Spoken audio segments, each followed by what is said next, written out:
Welcome to Marple Whispers. I'm Sean, your guide through shadows and secrets. Here, every teacup trembles with hidden truths, and every smile may mask a crime. Settle in.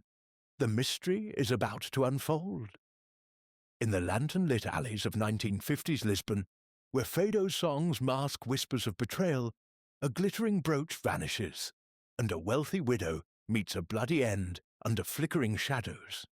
Enter Miss Jane Marple, the unassuming spinster with a razor-sharp mind, unraveling a web of greed, jealousy, and secrets among a flamboyant historian, a nervous book dealer, and a vengeful companion. As the Tagus River glints below, every clue, a forged note, a monogrammed glove, leads closer to a killer hiding in plain sight. Will Miss Marple's quiet genius pierce the darkness before the next strike? The lanterns know, but they won't tell. Chapter 1. The arrival in Lisbon. The rhythmic clatter of the train wheels faded into silence as Miss Jane Marple alighted at Santa Apollonia station, her sensible shoes touching the platform, with the quiet precision of someone who had long learned to navigate life's unexpected turns. The air was thick with the salty tang of the Tagus River, mingled with the distant cry of seagulls, and the murmur of a city awakening to its evening rituals. Lisbon, with its labyrinth of hills and hidden stairways, stretched out before her like an intricate tapestry, woven from threads of history and heartache. At 70-odd years, Miss Marple carried her small suitcase lightly, her woolen shawl a steadfast companion against the deceptive mildness of the breeze. Draughts, after all, were insidious foes, no matter the latitude. She had accepted her nephew Raymond's invitation with a mixture of familial duty and quiet curiosity. Raymond, ever the enthusiastic writer, was in town for a literary conference on Iberian folklore. But it was the allure of change that truly beckoned her. Back in St. Mary Mead, the village scandals had begun to echo one another with tiresome familiarity. The pilfered silver from the vicarage, the whispered affairs among the gentry. Here, in this foreign capital, the air hummed with possibility, the antique lanterns along the streets promising illumination of more than just the cobblestones. They hinted at shadows where secrets might dwell. Raymond appeared promptly, his tall frame cutting through the throng of passengers with that boyish energy she remembered from his childhood visits. "Aunt Jane, how splendid you look! Travel agrees with you," he exclaimed, planting a kiss on her cheek and relieving her of the suitcase. His eyes sparkled with the fervour of a man immersed in his passions, though Miss Marple noted the faint lines of fatigue around them, perhaps from late nights poring over manuscripts. As they made their way toward a waiting taxi, he chattered on about the city's charms. The melancholic strains of fado echoing from open windows, the irresistible custard tarts dusted with cinnamon, the way the light danced off the blue and white azulejo tiles that adorned every facade. The taxi wound its way up the precipitous streets of the Alfama district, the engine straining against the incline like a reluctant beast. Miss Marple gazed out the window, her keen blue eyes absorbing the scene with the acuity of a lifelong observer. The neighbourhood unfolded in layers. Narrow alleys where laundry fluttered like flags of surrender, elderly women in black shawls gossiping on doorsteps, and clusters of tourists snapping photographs of the wrought-iron balconies. Among them, a young American couple caught her attention. They stood close, yet their voices carried a sharp undercurrent of discord. The woman's gestures emphatic, the man's responses evasive. Further along, an old Portuguese widow crossed their path, her face etched with the stoic lines of loss, clutching a rosary as if it were a lifeline.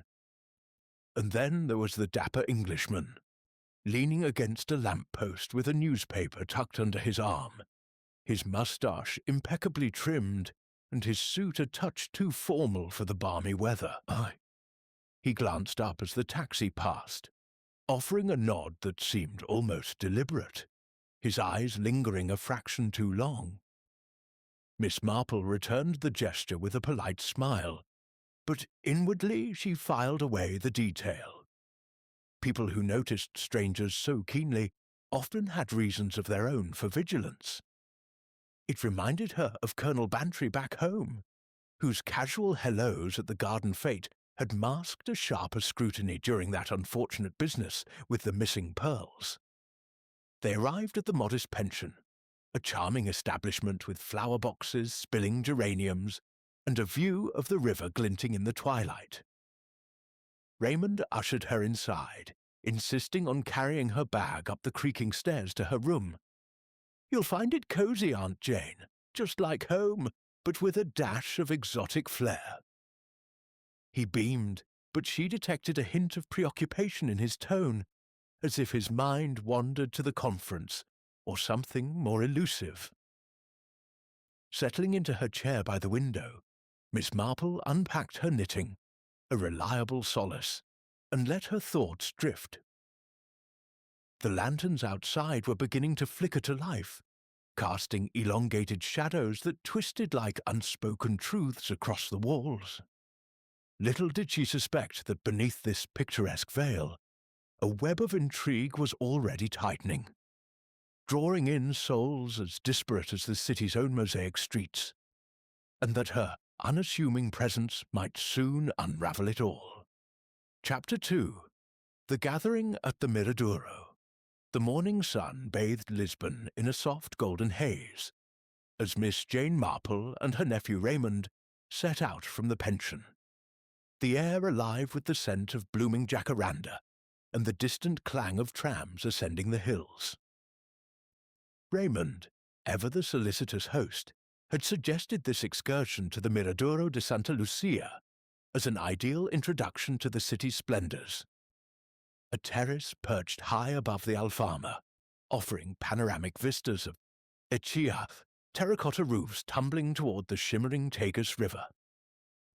Miss Marple, clad in her customary tweed skirt and sensible cardigan, walked with a steady gait, her eyes darting about with that deceptively mild curiosity that had unravelled many a knot in St. Mary Mead. The steep climb tested her a bit, but she paused only once, ostensibly to admire a cluster of azulejo tiles depicting ancient maritime scenes, though in truth it allowed her to catch her breath without fuss. As they crested the hill, the Miradoro revealed itself like a stage set for drama, a tiled pavilion adorned with bougainvillea. Benches scattered beneath pergolas, and the endless expanse of water below, dotted with ferries and fishing boats. A small gathering had already formed, drawn by the conference's informal agenda, a prelude to the day's lectures. Raymond's face lit up as he spotted them. "Ah, there they are. Come, Aunt Jane, let me make the introductions. You'll find them a fascinating lot." First was Dr. Elias Fonseca, a Portuguese historian whose presence commanded attention like a well-rehearsed soliloquy. Tall and broad-shouldered, with a mane of silver hair and a voice that boomed with theatrical resonance, he gestured expansively toward the horizon. "Señorita Marple, what a delight! Raymond has spoken of your wisdom. Behold Lisbon's cradle, the river that carried explorers to the edges of the world." His eyes, dark and piercing, held a spark of intensity, as if every word were laced with hidden meaning.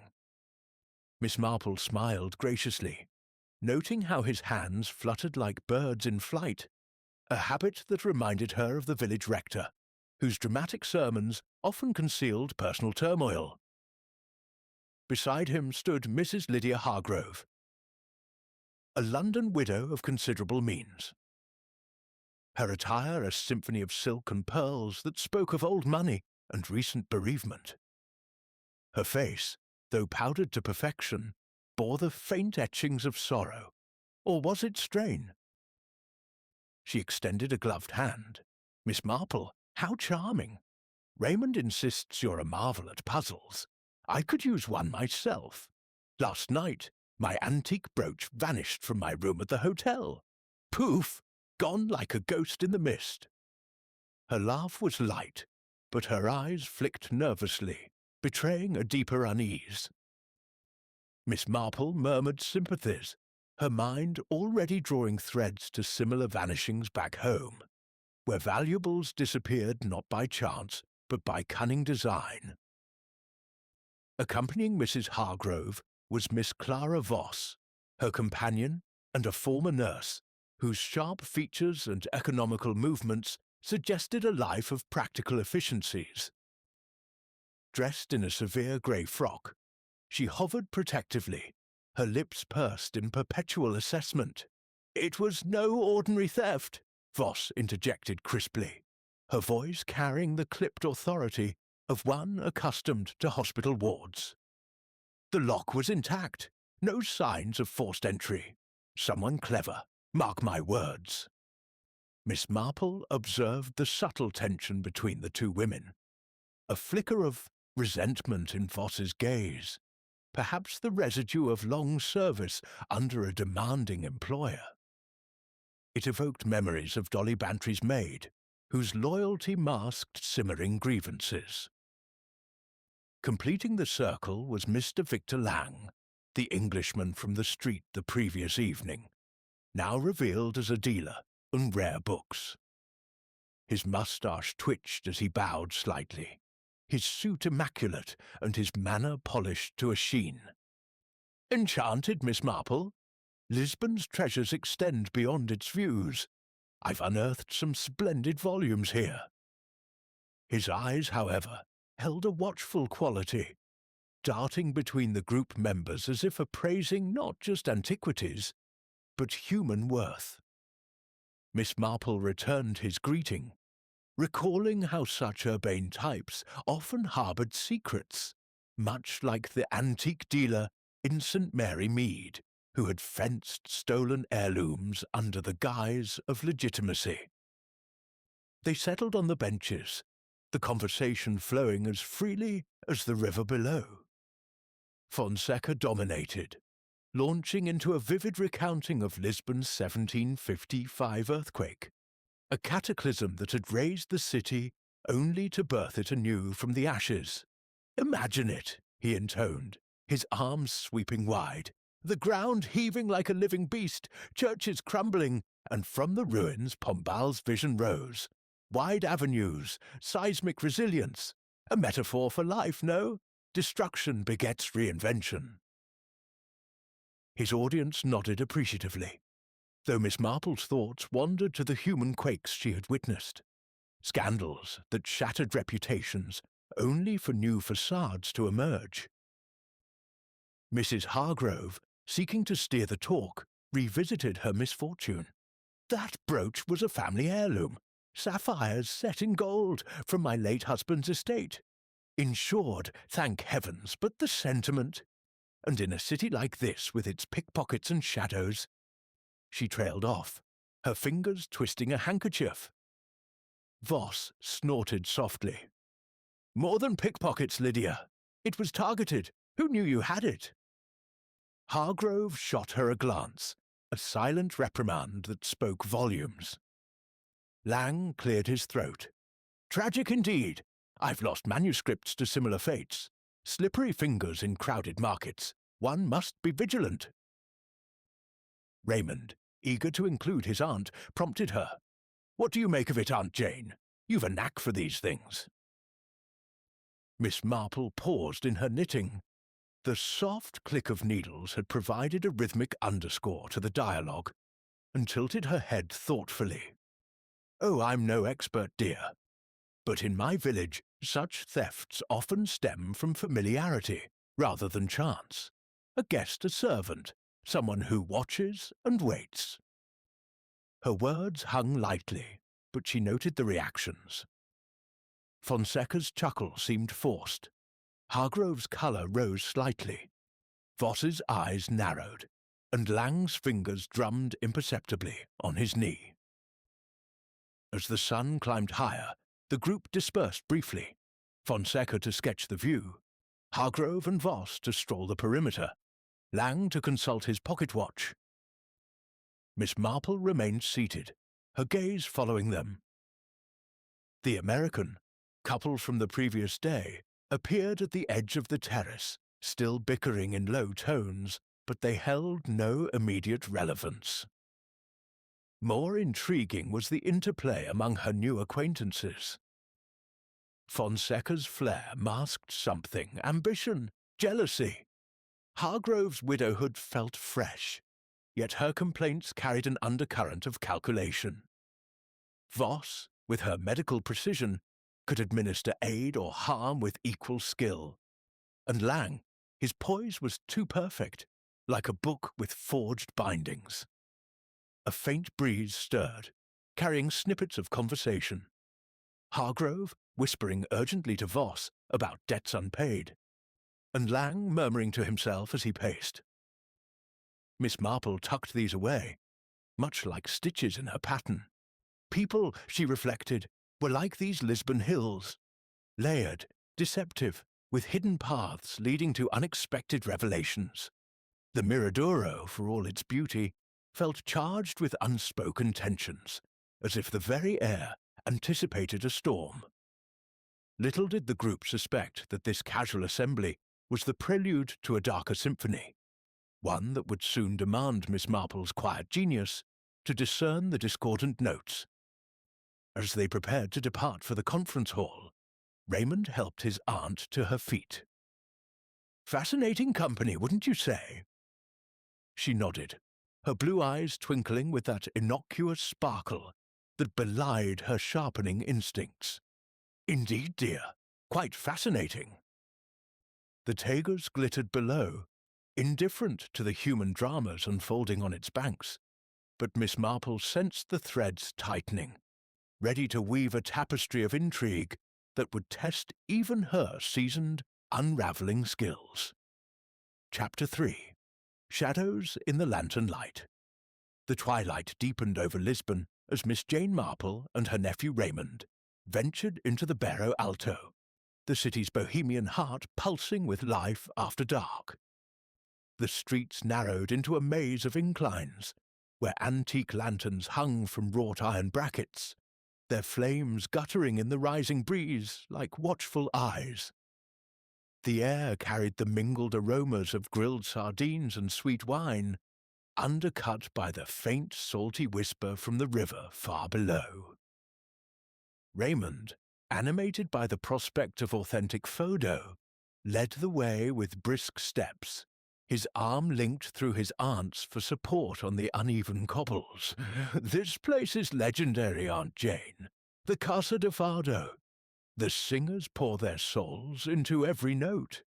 It's tragedy set to music, much like your village tales, but with more guitar." Miss Marple nodded, her thoughts drifting to the melancholic ballads she'd heard described. Akin to the quiet laments of St. Mary Mead's spinsters over tea. Yet here the sorrow felt amplified, woven into the very fabric of the city. They arrived at the modest establishment, its door framed by climbing vines, and were ushered into a dimly lit room where tables clustered around a small stage.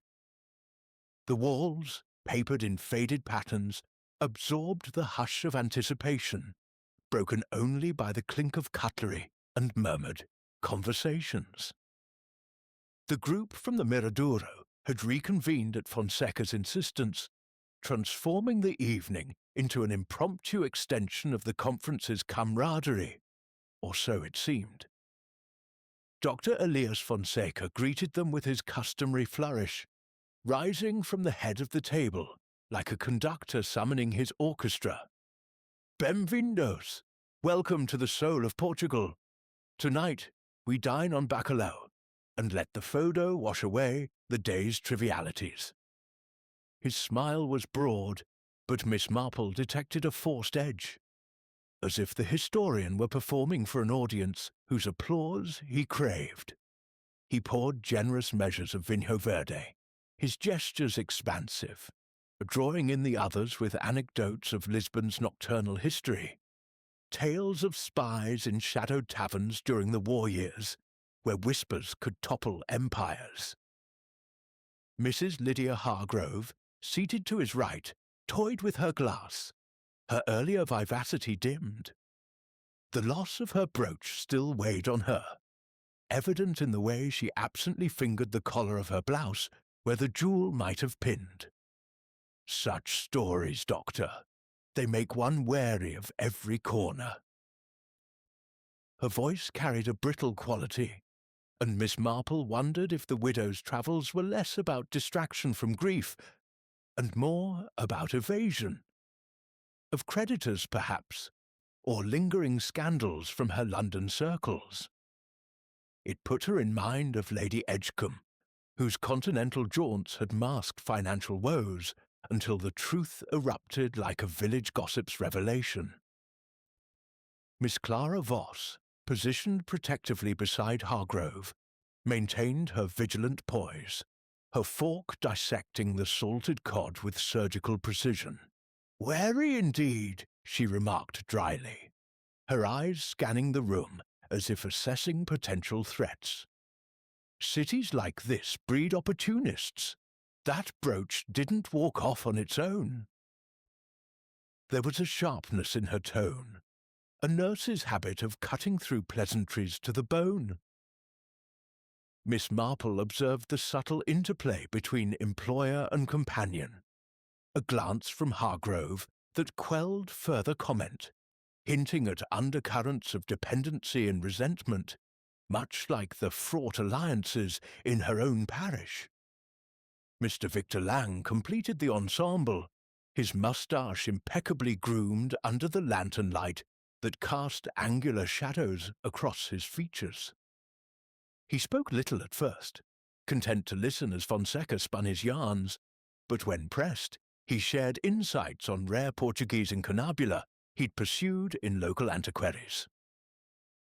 "Books hold their own secrets," he mused, his voice smooth as aged port. "Layers upon layers, like this city." Yet his fingers drummed a restless tattoo on the tablecloth, and Miss Marple noted how his gaze occasionally strayed to Hargrove, laden with unspoken appraisal. It evoked the antique collector in St. Mary Mead, whose polite inquiries had veiled sharper intents. The fado began as the main course arrived.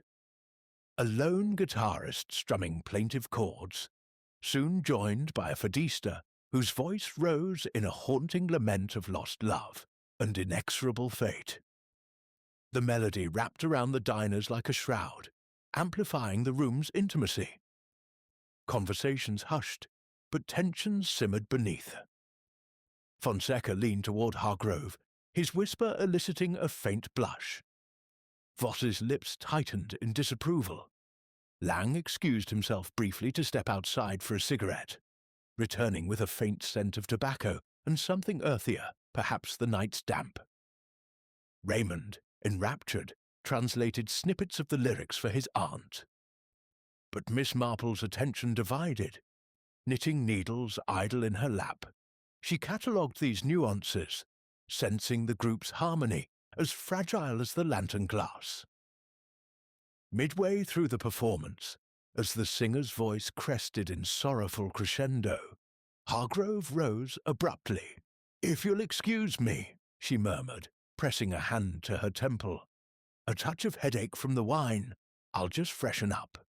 She slipped away toward the rear corridor, leading to the facilities, her silk skirt whispering against the chairs.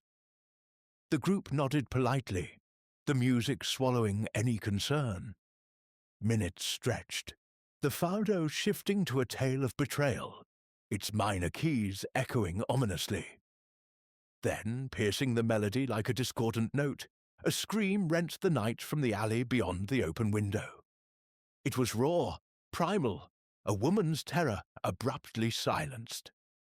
Fonseca bolted upright, his chair scraping. Raymond followed, urging the others. "What was that?" Voss demanded, her nurse's instincts flaring as she pushed past Lang. Miss Marple rose more deliberately, her heart quickening but her demeanour composed, trailing the rush toward the door. Outside, the lanterns swayed wildly in a sudden gust, their light fracturing across the narrow alleyway like shattered illusions. There, slumped against a graffiti-scarred wall, lay Mrs. Hargrove, her eyes staring blankly at the starless sky. A crimson gash marred her throat, blood seeping into the cracks between cobblestones, her handbag clutched in rigid fingers. Fonseca gasped, covering his mouth. Voss knelt instinctively, checking for a pulse that wasn't there, her face ashen. Lang muttered, "Good Lord, barbaric," his voice trembling. Raymond shielded his aunt, but Miss Marple gently pushed forward, her gaze absorbing the scene. The precise cut suggesting a steady hand, the absence of the brooch noted earlier, and a crumpled paper protruding from the handbag. A note, scrawled in bold script, "Meet me at midnight." The commotion drew locals and patrons, their murmurs swelling until the wail of sirens cut through. Inspector João Carvalho arrived with 2 officers, his stern features illuminated by flashlight beams. Bearded and impeccably uniformed, he exuded the quiet authority of a man versed in Lisbon's underbelly. "Step back, por favor. This is now a crime scene." He questioned them methodically. Fonseca admitted inviting the group. Voss described Hargrove's exit. Lang confessed to his brief absence, but claimed he'd only smoked by the entrance. Raymond vouched for his aunt, who offered no alibis but quiet observations, the notes handwriting theatrical perhaps, and the wound's cleanliness evoking medical knowledge. Carvalho dismissed them for the night, promising further inquiries, his eyes lingering on each, as if peeling back layers. Back inside, the photo had ceased, the room emptied of joy. Miss Marple, retiring to the pension with Raymond, pondered the shadows those lanterns had concealed. The murder bore the hallmarks of intimacy, premeditated, personal, much like the poisonings in her village, where familiarity bred the deadliest contempt.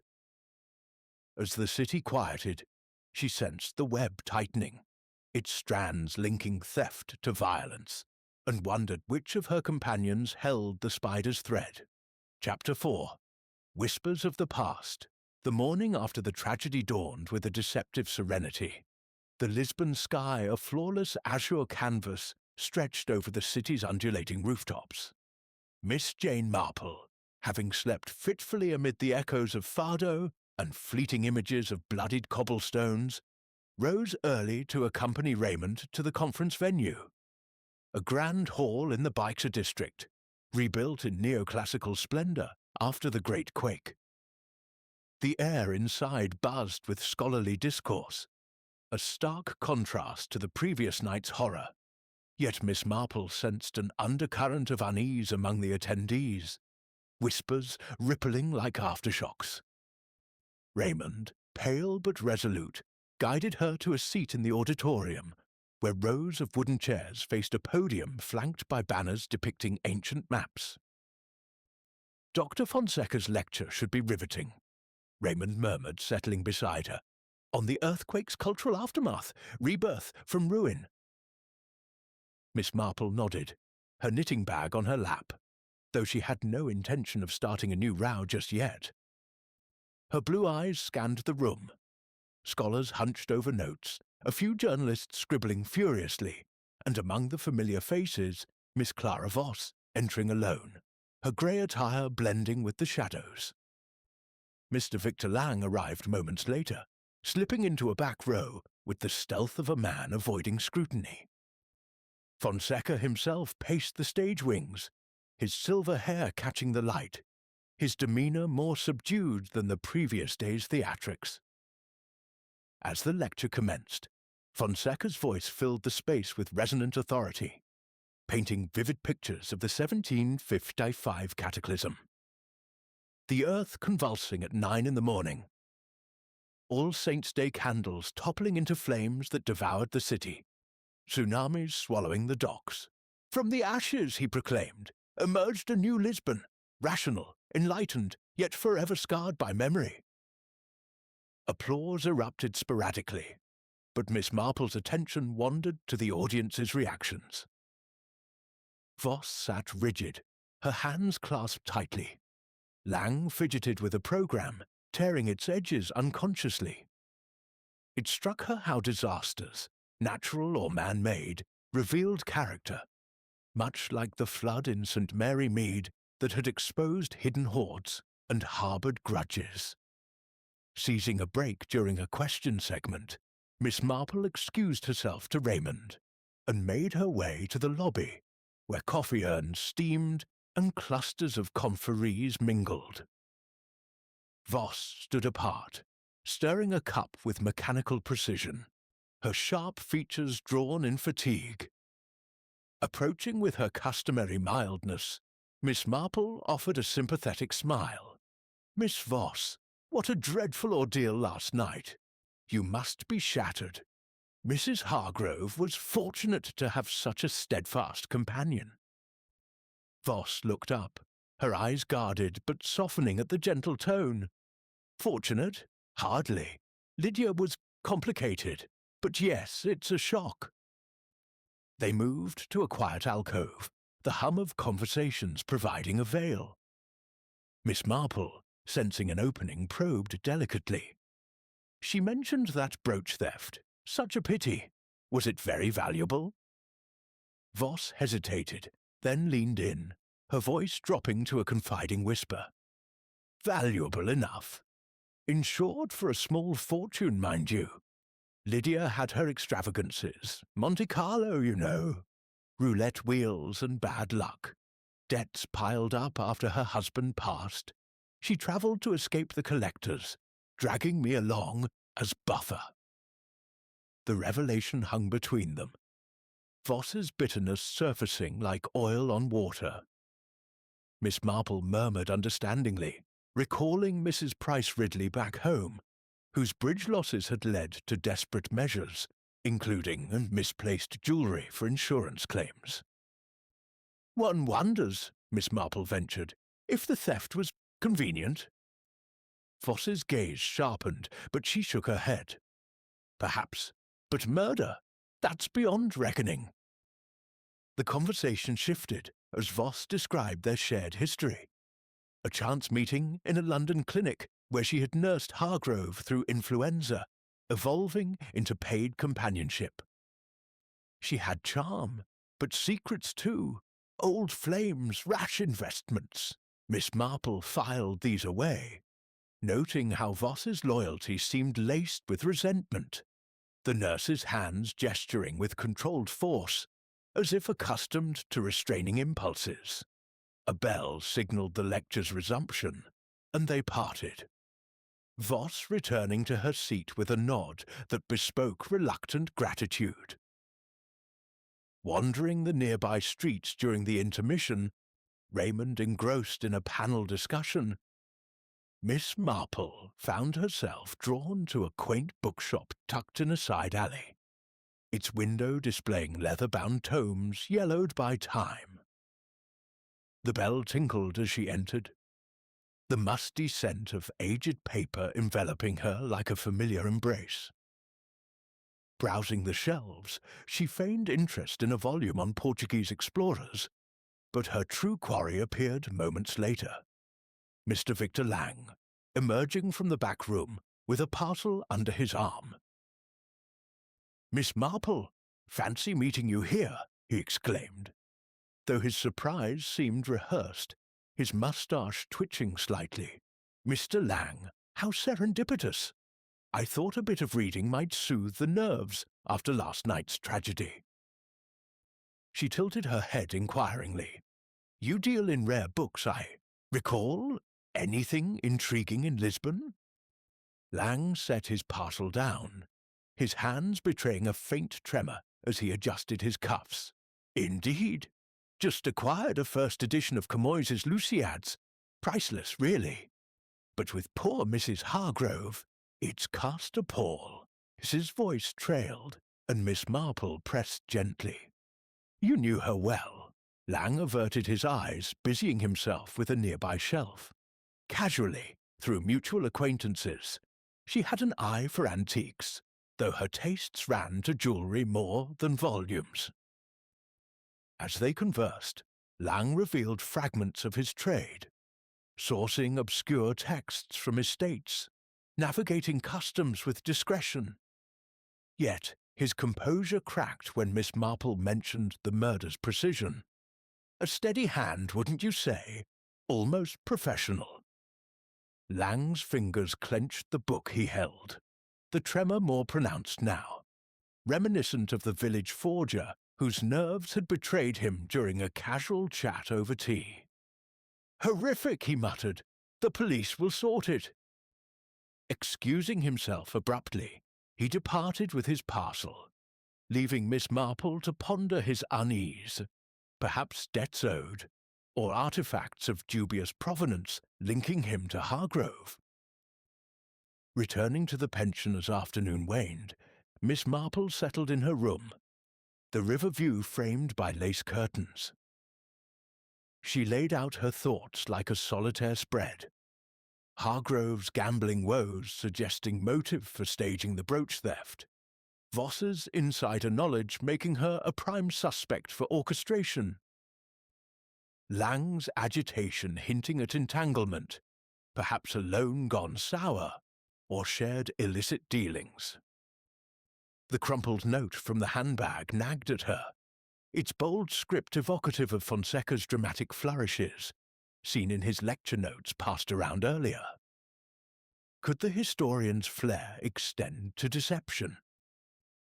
Tea arrived on a tray, and as she sipped, memories surfaced of parallel cases. The indebted widow in St. Mary Mead who had lost her emeralds, only for the companion to confess under gentle probing, the trembling antiquarian exposed as a smuggler. Human frailties, she reflected, transcended borders, greed, jealousy, fear, illuminated not by lanterns but by quiet observation. The city outside hummed with evening preparations, but Miss Marple felt the puzzle coalescing, its whispers growing louder, urging her toward the truth hidden in Lisbon's labyrinthine past. Chapter 5. The Alleyway Clue. The midday sun cast a relentless glare over Lisbon's labyrinthine streets as Miss Jane Marple and Raymond made their way to the police station in the heart of the Barro Alto. The building, a squat edifice of weathered stone with iron-barred windows, exuded an air of unyielding authority, much like the stern-faced constables who guarded its entrance. Inspector Carvalho had summoned the group for further interrogation, his terse note delivered at breakfast, leaving no room for delay. Raymond fidgeted with his tie, his usual buoyancy tempered by the gravity of the situation. Aunt Jane, do you think they'll have leads? That poor woman. It's all so senseless. Miss Marple patted his arm reassuringly, her mind already sifting through the fragments of the puzzle. Senseless? Oh no, dear. Murder seldom is. It's the motives that hide in plain sight, like dust motes in sunlight. Inside, the station's corridors echoed with the clip of boots and muffled voices, the air thick with the scent of stale coffee and cigarette smoke. Carvalho awaited them in a sparsely furnished room, his desk cluttered with reports and a map of the district pinned to the wall, red marks indicating the Fado house and alley. His beard, neatly trimmed, framed a face etched with the weariness of endless investigations, yet his dark eyes missed nothing. The others arrived in quick succession. Dr. Fonseca, striding in with a defiant posture, his silver hair dishevelled as if from a restless night. Miss Voss, composed but pale, her nurse's uniform replaced by a simple blouse that accentuated her angular frame, and Mr. Lang, who entered last, his suit rumpled and his moustache drooping slightly, betraying inner turmoil. Carvalho wasted no time, gesturing for them to sit around a scarred wooden table. "Senoras y senores, thank you for coming. The death of Senora Hargrove demands clarity. We have established the time of death around 10:30, shortly after she left the table. The wound was inflicted by a sharp blade, likely a pocket knife or scalpel, wielded with precision. No weapon found, but the note in her bag suggests a rendezvous." He slid photographs across the table. The crumpled paper with its bold script, Hargrove's lifeless form under the lanterns. Miss Marple leaned forward subtly, noting the ink's flourish, exaggerated, almost artistic. Questioning began with Fonseca. "Doctor, your whereabouts?" The historian straightened, his voice steady. "I remained at the table, discussing folklore with conference colleagues who joined us briefly. They can vouch, Professor Silva and Senora Mendez." Carvalho jotted notes, his pen scratching like an accusation. Next, Voss. "I excused myself early, Inspector. A migraine from the music and smoke. I walked back to our hotel alone, arriving before 10. Her tone was clinical, unflinching, but Miss Marple observed the faint twitch in her jaw, reminiscent of the village pharmacist's wife during that arsenic inquiry, truth laced with omission. Lang shifted uncomfortably under the inspector's gaze. "I stepped out for a smoke, as I said. Wandered a bit. Lisbon's nights are captivating. But I returned before the scream." His hands clasped tightly, knuckles whitening. Carvalho pressed. "Alone? No witnesses?" Lang shook his head, a bead of sweat tracing his temple. Raymond, questioned briefly, confirmed their presence at the table, while Miss Marple, not a suspect, was invited to observe. She spoke softly when addressed. "Inspector, the lanterns in that alley, they cast such deceptive shadows. One might see movement where none exists or miss what's right before them."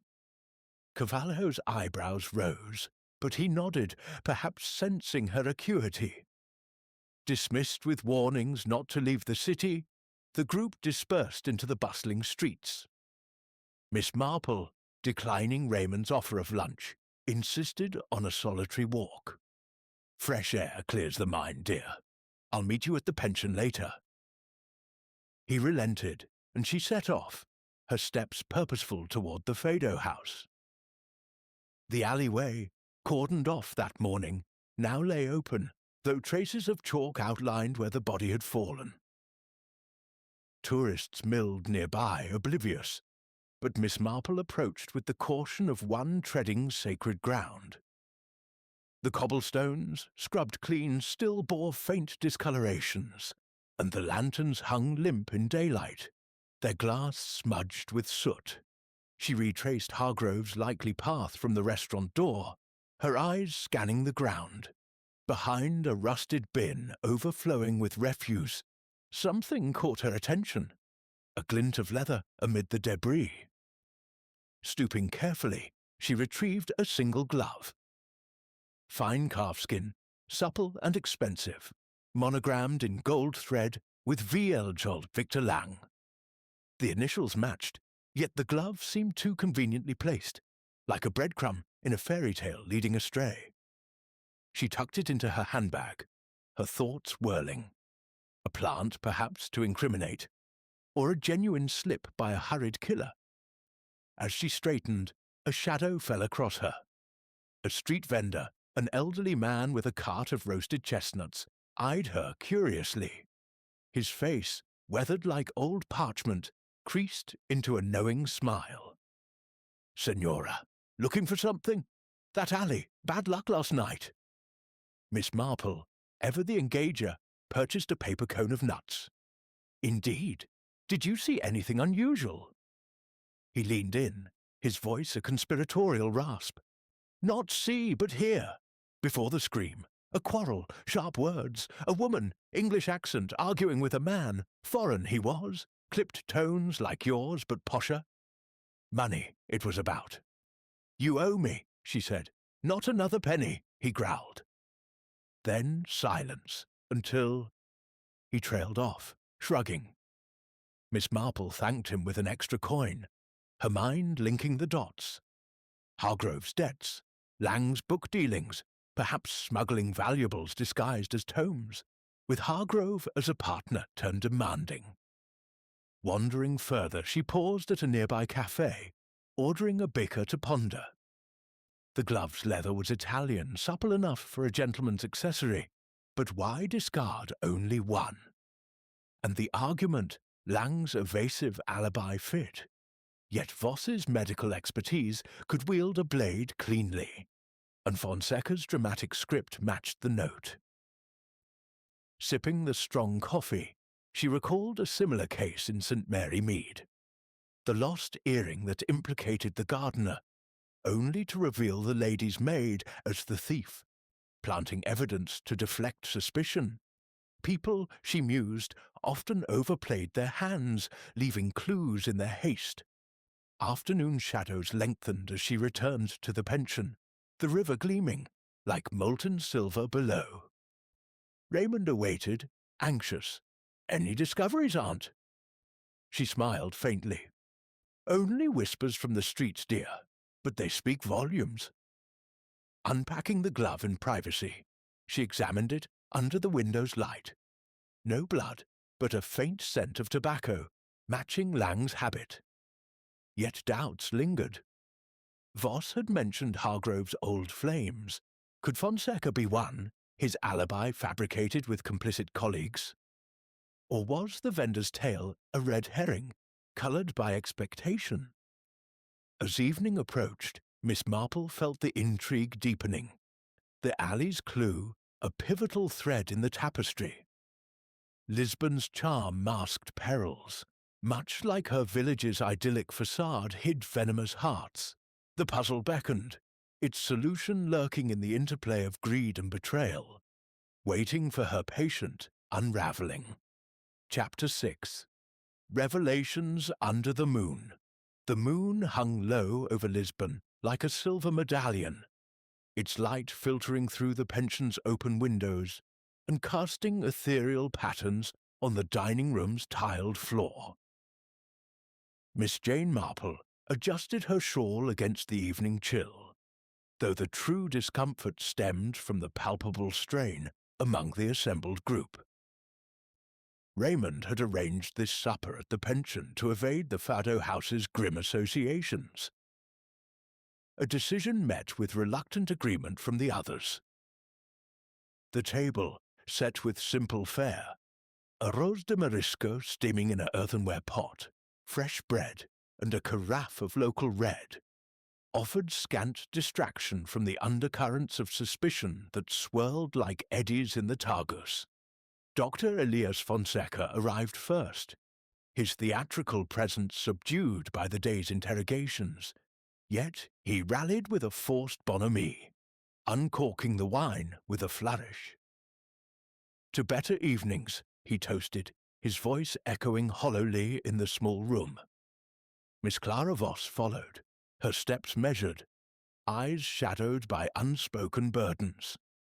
She took her seat with the efficiency of one accustomed to hospital routines, folding her napkin precisely. Mr. Victor Lang entered last, his posture rigid, the glove incident from the alley perhaps weighing on his conscience. Or was it something deeper? Raymond bustled about, playing host, while Miss Marple settled at the end, her knitting a silent sentinel in her lap.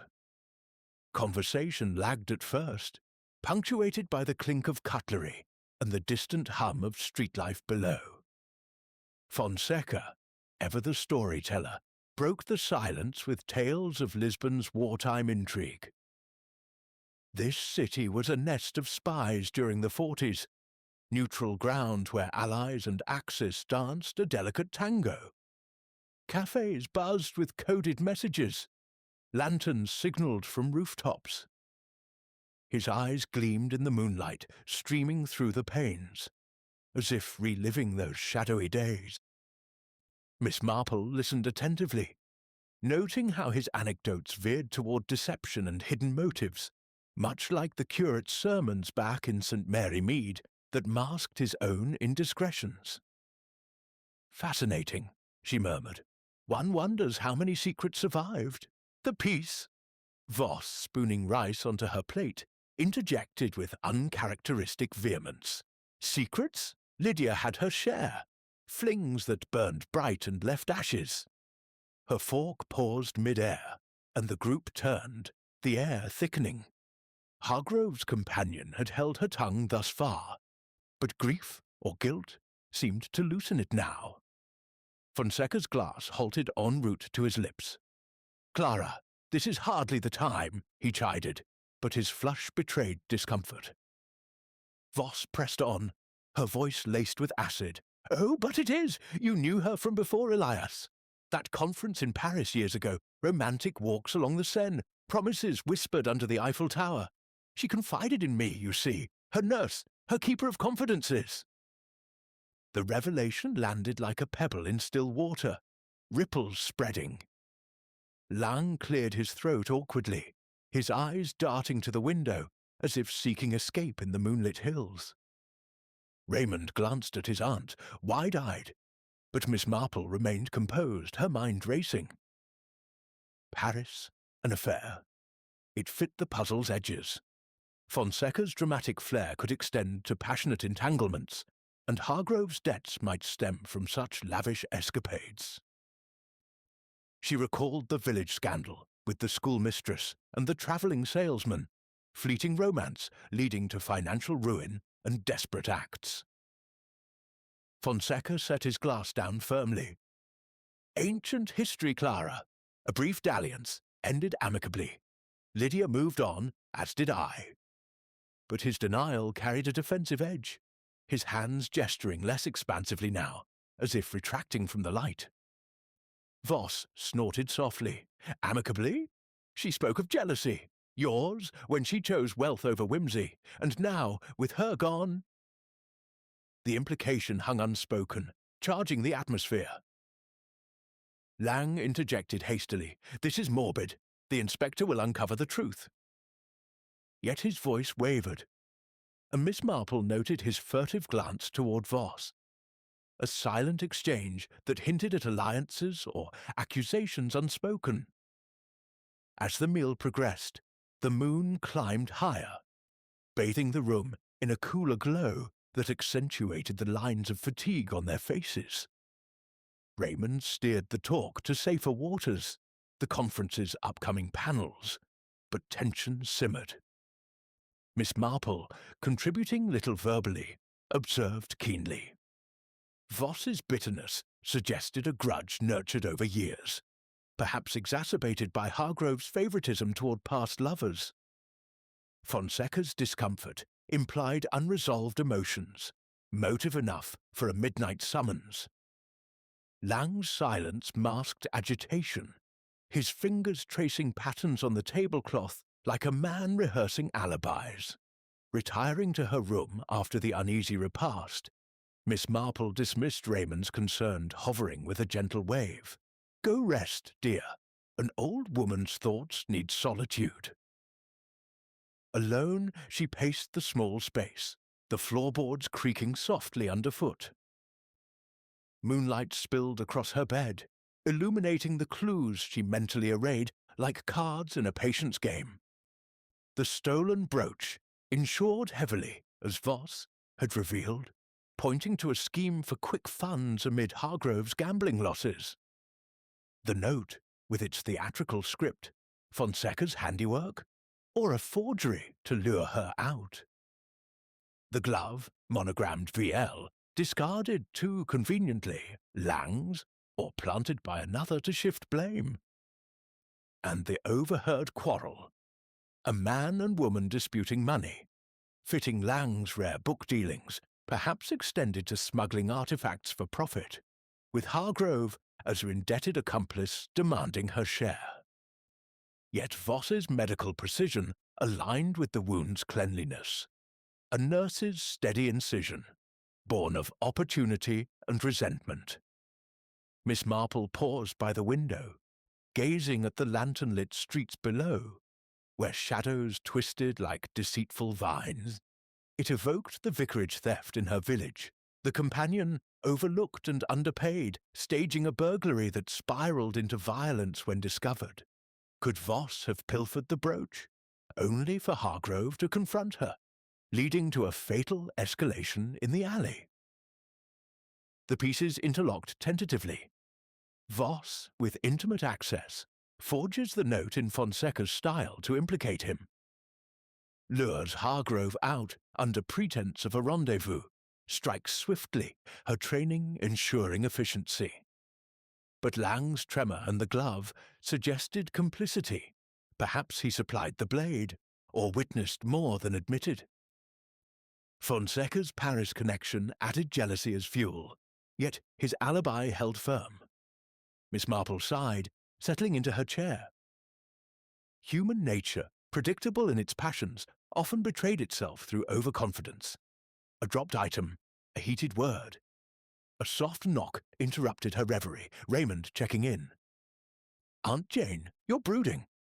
She smiled faintly. "Merely reflecting, dear. Moonlight reveals much." As he left, she resumed her vigil, the city's nocturnal symphony filtering in. A distant photo strain, the clatter of a late tram. The revelations tonight had peeled back layers, exposing vulnerabilities like exposed nerves. Yet one shadow persisted. Lang's role, a wild card in the deck. Tomorrow's confrontation, she decided, would force the hand. Lisbon's moon waned toward dawn, but for Miss Marple, the light of deduction burned steadily, illuminating paths through the murk of motive and malice. Chapter 7. The Confrontation. The late afternoon sun dipped toward the horizon, painting Lisbon's rooftops in hues of amber and rose, as Miss Jane Marple suggested, through Raymond's diplomatic channels, a return to the Miradoro de Santa Lucia. The viewpoint, with its commanding panorama of the city and river, seemed an apt stage for resolution. Elevated above the tangled alleys where shadows had bred such calamity. Raymond relayed the invitation to the others as a casual farewell gathering before potential departures, but Miss Marple knew better. It was time to draw the threads tight, to expose the weave of deceit that had ensnared them all. She dressed simply, her brooch pinned neatly, and carried her knitting bag as always, a prop that disarmed suspicions, while her mind sharpened like a concealed blade. As they assembled on the terrace, the breeze carried the faint toll of church bells from below, a sombre underscore to the scene. Dr. Elias Fonseca arrived with a bouquet of wildflowers plucked en route, his gesture theatrical, yet tinged with melancholy. "For remembrance," he intoned, placing them on a bench. Miss Clara Voss followed, her stride purposeful, though her eyes betrayed a flicker of wariness, like a sentinel sensing ambush. Mr. Victor Lang completed the trio, his suit pressed but his face haggard, the moustache no longer impeccably groomed. Raymond hovered nearby, and Inspector Carvalho, tipped off discreetly by Miss Marple, via a note delivered through the pension's concierge, lurked unobtrusively at the periphery, blending with tourists. They settled in a loose circle, the Tagus glittering far below like a ribbon of liquid gold. Fonseca broke the ice with reminiscences of the city's resilience, but his voice lacked its former boom, trailing into silence amid the group's unease. Miss Marple, perched on her bench with needles clicking softly, allowed the tension to build, her blue eyes sweeping over them like a gentle but unrelenting tide. "Such a lovely spot," she began mildly, "yet it reminds one how perspectives shift with height. From here, the streets below seem orderly, But up close, they're full of twists and hidden corners, much like people, wouldn't you agree? The others murmured assent, but Voss's posture stiffened. Lang glanced at his watch. A nervous tick. Raymond, sensing the pivot, nodded encouragingly to his aunt. Miss Marple continued, her tone conversational, as if discussing village fetes. Mrs. Hargrove's death, tragic as it was, stemmed not from random malice, but from the oldest of sins. Greed, laced with betrayal. It began with the brooch, didn't it? Insured for a sum that could erase debts from those ill-fated casino nights. She paused, letting the words settle. Voss's hands clenched in her lap, while Fonseca's brow furrowed in confusion, or feigned it. Turning to Lang, Miss Marple's gaze softened, inviting confession. Mr. Lang, you've carried a burden these days. That glove in the alley, yours, monogrammed so distinctly. But it wasn't lost in the act. It was a remnant of an earlier encounter. Lang's face drained of colour, his fingers trembling as he met her eyes. "How?" he whispered. She nodded encouragingly. "You lent Mrs. Hargrove money, didn't you? To cover her losses, perhaps in exchange for her silence on your extracurricular dealings. Rare books are a fine cover for smuggling artifacts. Small, valuable items tucked between pages, evading customs." Lang slumped, his poise crumbling. "Yes," he admitted hoarsely. "She borrowed heavily, then threatened exposure when I demanded repayment. We argued that night in the alley before dinner. She followed me out during my smoke. I left in anger, dropping the glove unwittingly. But I swear I didn't harm her." Fonseca exhaled sharply, Voss's eyes narrowing to slits. Inspector Carvalho edged closer, his presence now evident. Miss Marple pressed on, her voice steady amid the mounting drama. "Indeed, Mr. Lang, your sin was avarice, not murder." The quarrel the vendor overheard, "You owe me," that was you. But the fatal stroke came later. She shifted her focus to Fonseca. "Doctor, your Paris liaison with Mrs. Hargrove added jealousy to the mix. A passionate man like yourself might resent her moving on to wealthier pursuits." Fonseca bristled, his hands gesturing defensively. "Preposterous! That was ages ago. I harboured no grudge." Miss Marple smiled faintly. "Perhaps not enough for murder, but enough to provide a convenient scapegoat. Your handwriting, so bold and flourish-filled, mirrored the note's script. Meet me at midnight." Voss interrupted, her voice sharp as a scalpel. "This is speculation, Miss Marple. The police have no proof." But her composure cracked, a bead of sweat tracing her temple despite the cooling air. Miss Marple turned to her fully, her expression one of quiet sorrow. "Ah, Miss Voss, the faithful companion, overlooked, underappreciated, privy to every secret. You knew of the debts, the affairs, nursed Mrs. Hargrove through her excesses, only to watch her squander fortunes while you scrimped. The brooch theft was your idea, wasn't it? Staged for the insurance payout, a share promised to you, perhaps." Voss's lips thinned, but she said nothing.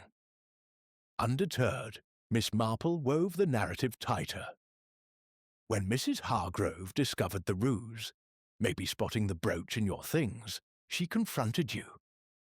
You forged the note in Dr. Fonseca's style, luring her to the alley under pretense of a romantic reconciliation or threat.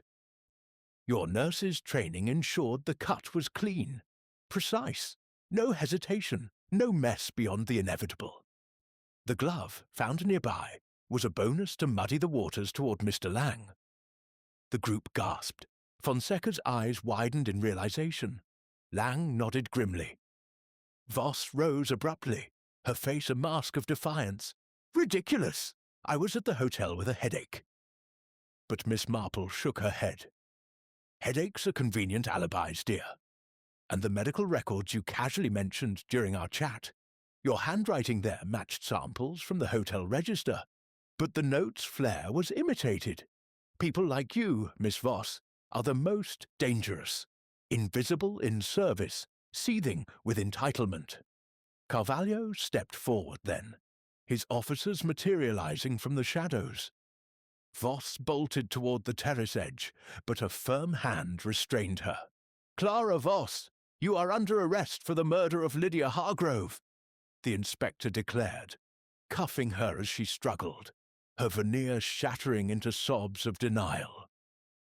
As the police led her away, the Miradoro fell silent, the sun's last rays gilding the scene like a curtain call.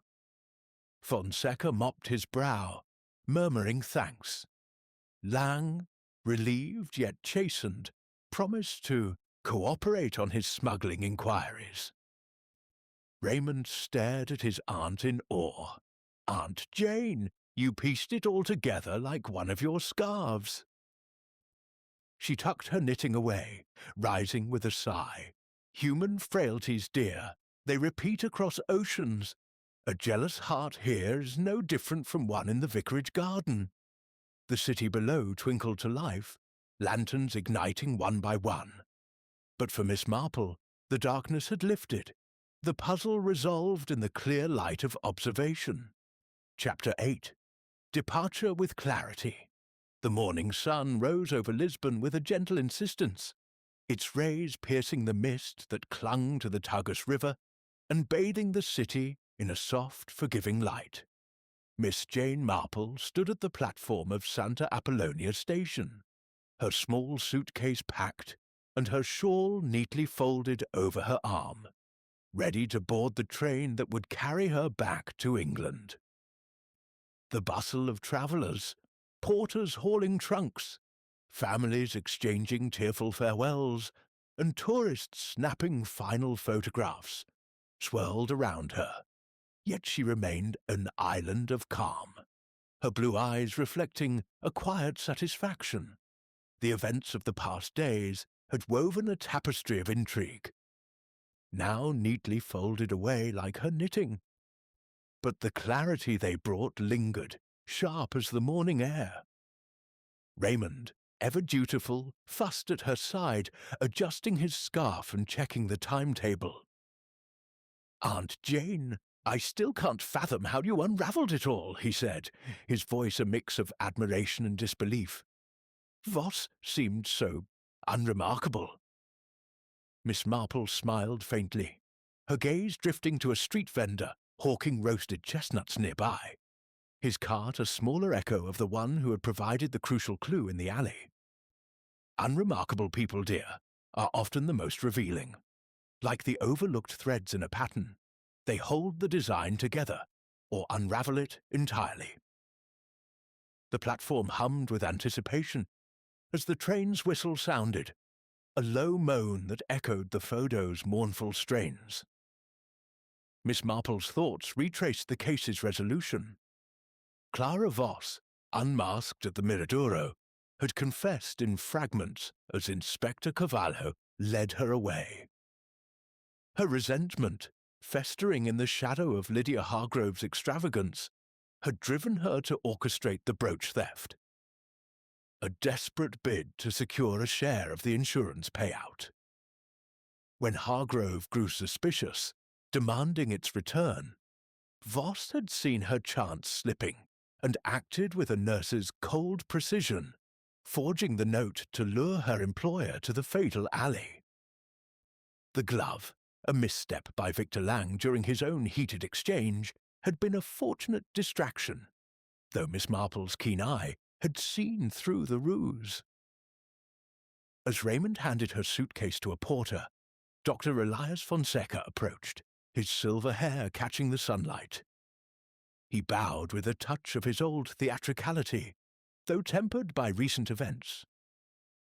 "Señorita Marple, Lisbon owes you a debt. Your clarity has restored some order to our chaos." His voice carried gratitude, but also relief. His Paris liaison with Hargrove, though a motive dangled before him had proven incidental, his alibi solid. Miss Marple inclined her head. "Kind of you, Doctor, but order comes from seeing people as they are, not as they wish to appear."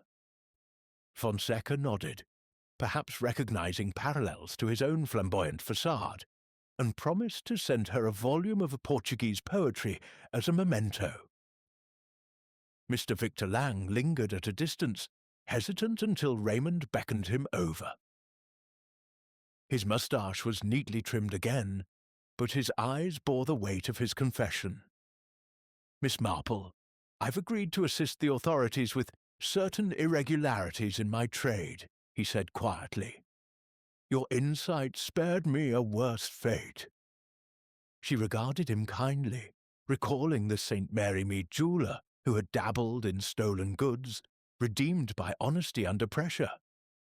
"Truth has a way of lightening burdens, Mr. Lang. You'll find Lisbon kinder for it."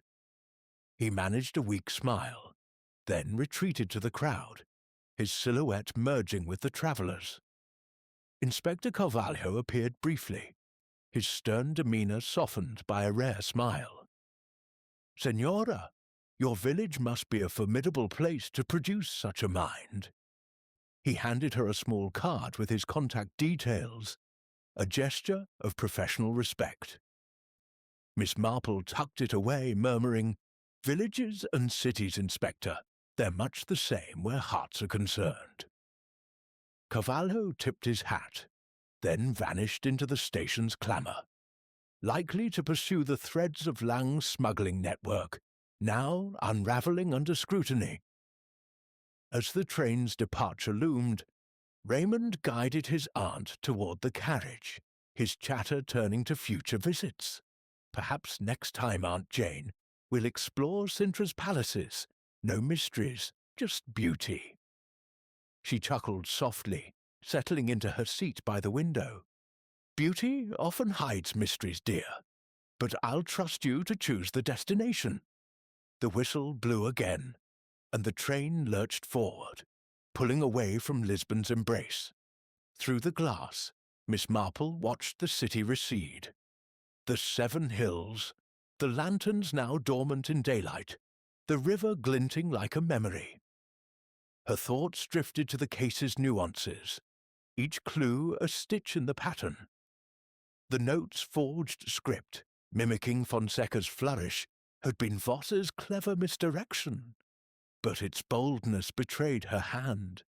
Too precise, too deliberate, like the village seamstress who overstitched to hide a flaw. The glove, discarded in haste, had pointed to Lang's financial entanglement with Hargrove, yet its placement screamed distraction. A tactic Miss Marple had seen in the church bazaar theft, where a dropped handkerchief implicated the wrong parishioner. The vendor's overheard quarrel had clarified the timeline, anchoring Lang's argument before the murder, while Voss's medical expertise sealed her guilt, a cut too clean for an amateur. Reflecting on human nature, Miss Marple saw parallels across continents. Voss's quiet resentment mirrored the underpaid governess in St. Mary Mead, who had poisoned her mistress's tea. Lang's smuggling echoed the grocer's black market dealings during wartime rationing. Greed, jealousy, desperation, these were universal threads, woven into every heart, illuminated by observation as surely as Lisbon's lanterns lit its streets. She recalled a saying from her youth, "The heart is a lantern, casting both light and shadow." How true it rang here, where motives flickered like flames, obscured until fanned into view. The train rattled through suburbs now, Lisbon's spires fading into memory. Raymond, leafing through a conference program, mused aloud. "You made it look so simple, Aunt Jane, like solving a crossword." She shook her head gently. "Not simple, dear, just familiar. People repeat their patterns, whether in a village or a city. A companion's loyalty, a scholar's pride, a dealer's greed. They're all stories told before, only the setting changes. He grinned, accustomed to her wisdom, but no less awed. As fields gave way to open countryside, Miss Marple opened her knitting bag, retrieving a half-finished scarf. The needles resumed their rhythmic dance, a counterpoint to the train's sway. Lisbon had been a diversion, a vibrant interlude from St. Mary Mead's quieter dramas, yet it reaffirmed her truth. No matter the backdrop, cobbled alleys or village greens, humanity's secrets yielded to patient scrutiny. The lanterns of Lisbon, like the gaslights of home, cast shadows that only the discerning could pierce, revealing motives as clear as daylight to those who watched and waited. The journey stretched ahead, and Miss Marple leaned back, content. The case was closed, the guilty apprehended, and Lisbon's mysteries laid bare. Yet she knew, with a twinkle in her eye, that new puzzles awaited, perhaps not in Portugal, but wherever human hearts flickered with their timeless, treacherous light.